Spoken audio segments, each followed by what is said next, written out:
नमस्कार दोस्तों, स्वागत है आपका आपके अपने YouTube channel news information with Sandeep Chaudhary में। और आज जो मैं टॉपिक लेके आया हूँ वो रिलेटेड है प्लास्टिक पॉल्यूशन से रिलेटेड कि किस प्रकार से एनवायरनमेंट को इफेक्ट कर रहा है प्लास्टिक। इसके साथ साथ मैं अब जो वीडियो डेली डाला करूंगा, एक के बाद एक वीडियो आपको मिलते रहेंगे नए नए टॉपिकों से रिलेटेड, क्या हो रहा है, इंटरनेशनल इश्यूज क्या चल रहे हैं, नेशनल इश्यूज क्या चल रहे हैं, इससे रिगार्डिंग। तो मेरे चैनल को सब्सक्राइब करो, लाइक करो, शेयर करो। तो सबसे पहले हम बात करते हैं आज प्लास्टिक पॉल्यूशन के बारे में। देखो, एनवायरनमेंट में प्लास्टिक वेस्ट के जमा होने से होता है प्लास्टिक पॉल्यूशन।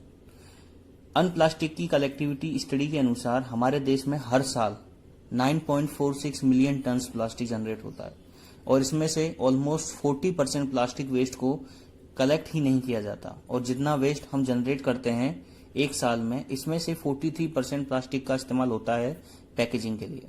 और इसमें से ज्यादातर जो प्लास्टिक होता है वो होता है सिंगल यूज प्लास्टिक, जैसे प्लास्टिक की पॉलिथीन हो गई या और भी कोई प्लास्टिक के ऐसे आइटम्स हो गए जिनका हम यूज बस एक टाइम ही करते हैं, सिर्फ एक बार के लिए दुकान से घर तक सामान ले जाने के लिए इस्तेमाल हुआ और बाद में फेंक दिया जाता है इस प्लास्टिक को। ये होता है सिंगल यूज प्लास्टिक। प्लास्टिक के हम टाइप्स की बात करें तो माइक्रो प्लास्टिक के बारे में आपने सुना होगा। ये देखो, प्लास्टिक के वो पीस होते हैं जिनका साइज 5 मिलीमीटर से भी कम होता है।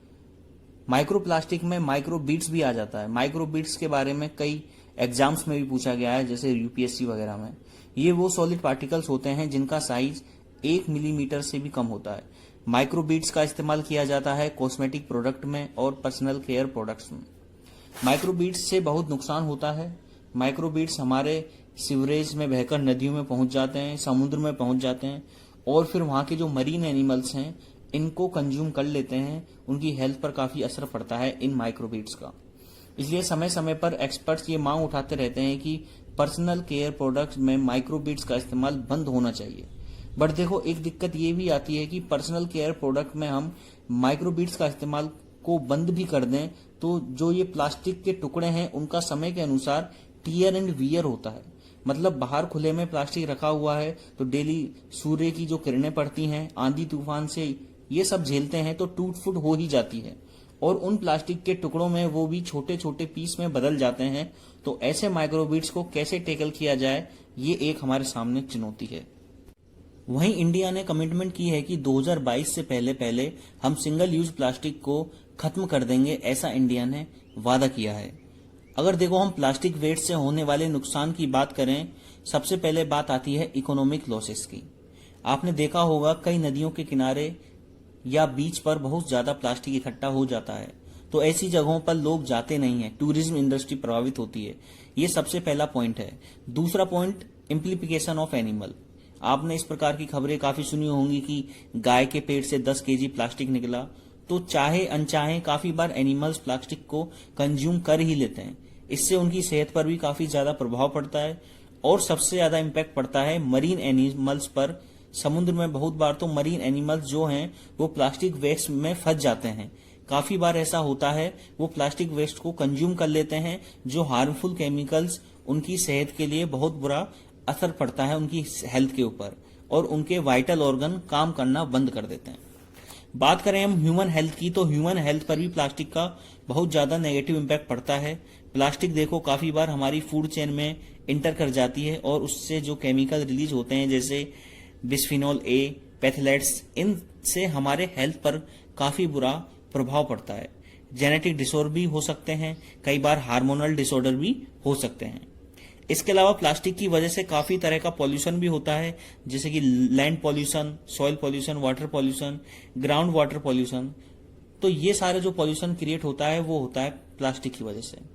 काफी बार प्लास्टिक की वजह से नदियां भी ब्लॉक हो जाती हैं, इसकी वजह से बाढ़ आती है, सीवरेज ब्लॉक हो जाते हैं। तो इस प्रकार के अनेकों नुकसान होते हैं प्लास्टिक की वजह से। ये हमने कुछ बेसिक डिस्कस किया प्लास्टिक के बारे में। अब हम बात करते हैं आज के मेन पॉइंट के बारे में, जो हमारा टॉपिक है वो क्या है।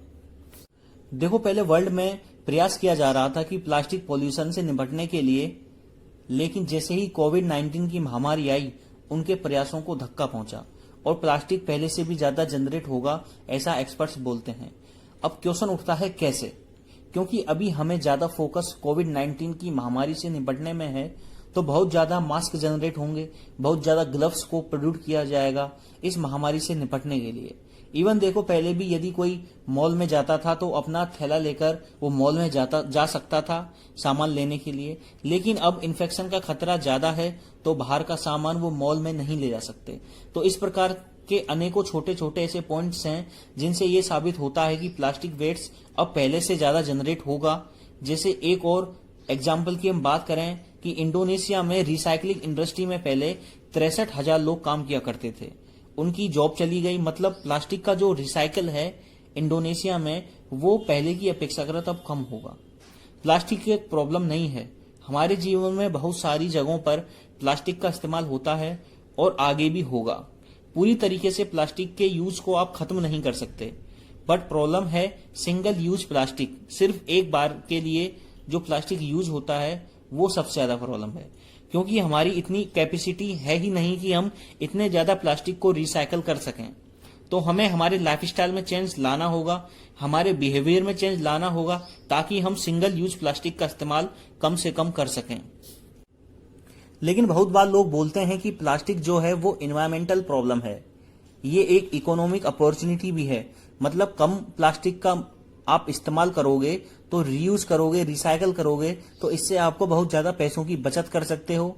एग्जाम्पल दिया जाता है कि युगांडा में प्लास्टिक वेस्ट को मेल्ट करके फेस शील्ड डेवलप की जा रही है और उनका इस्तेमाल किया जा रहा है महामारी से निपटने के लिए, सेफ्टी पर्पज के लिए।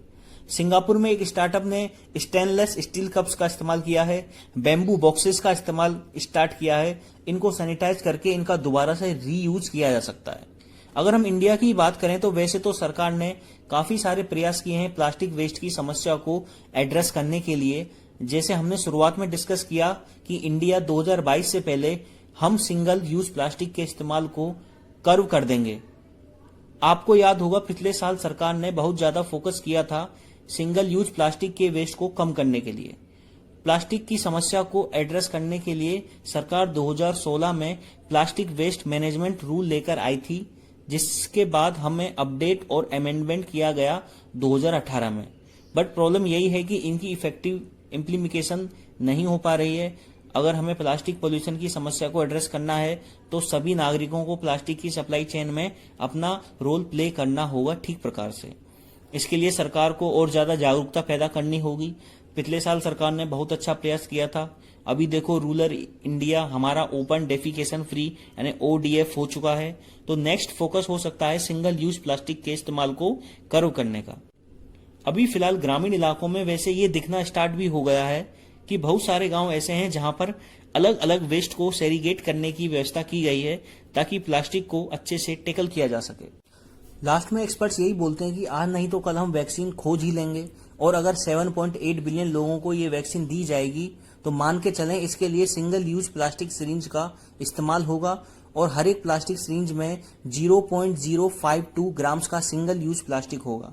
टोटल अगर हम सबको मिला दें तो हम 400 टन प्लास्टिक कंज्यूम कर लेंगे, इवन उस सिरिंज से जिसका हम इस्तेमाल होगा कोविड-19 से निपटने के लिए। तो आवश्यकता है हम इस महामारी के खत्म होने का इंतजार ना करें, अभी से प्रयास करना स्टार्ट करें ताकि प्लास्टिक पोल्यूशन आने वाले समय में बहुत ज्यादा बढ़ ना जाए, ताकि इससे ह्यूमन को, एनिमल्स को ज्यादा इफेक्ट ना हो और एनवायरमेंट कंडीशन ना खराब हो। तो आई होप आपको ये वीडियो अच्छा लगा होगा। वीडियो अच्छा लगा है तो वीडियो को शेयर, सब्सक्राइब तथा लाइक करें। Thank you.